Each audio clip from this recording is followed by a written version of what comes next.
সকল মৎস্য খামারি ভাইয়ারা আসসালামু আলাইকুম। আশা করি আল্লাহর রহমতে সকলেই ভালো আছেন। আজকে আমি আলোচনা করব 2024 সালের নতুন বছরের থাই পাঙ্গাস মাছের সম্পর্কে।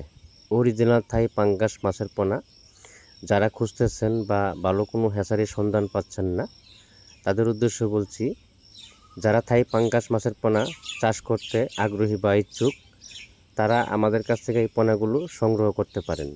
আমরা সারা বাংলাদেশে হোম ডেলিভারির মাধ্যমে পৌঁছে দিচ্ছি।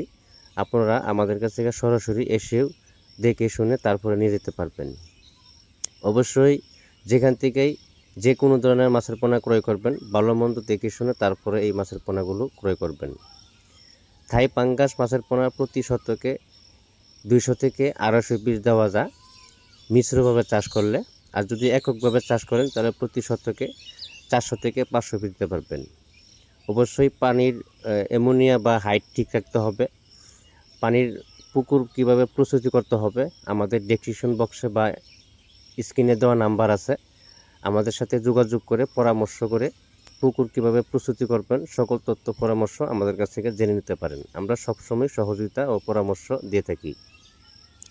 অবশ্যই সবসময় মাছের পোনা ক্রয় করার আগে যেটা বড় ব্রড মাছের যে পোনাগুলো আছে এই পোনাগুলো ক্রয় করার চেষ্টা করবেন। যেটা আপনার ফার্স্ট গ্রেডিংয়ের মাছের পোনা, এই মাছের পোনাগুলো ক্রয় করার চেষ্টা করবেন। তাহলে যে জায়গায় সময় লাগবে 4 মাস বা 5 মাস, সেই জায়গায় আপনি 3 মাস 3.5 মাসের ভিতরে কালচার কমপ্লিট করতে পারবেন।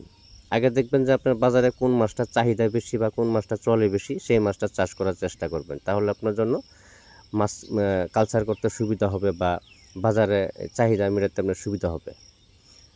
আবার দেখা যাচ্ছে যে অনেকেই মাছ ক্রয় করার সময় প্রতারিত হচ্ছেন। এসব বিষয় থেকে বিরত থাকবেন।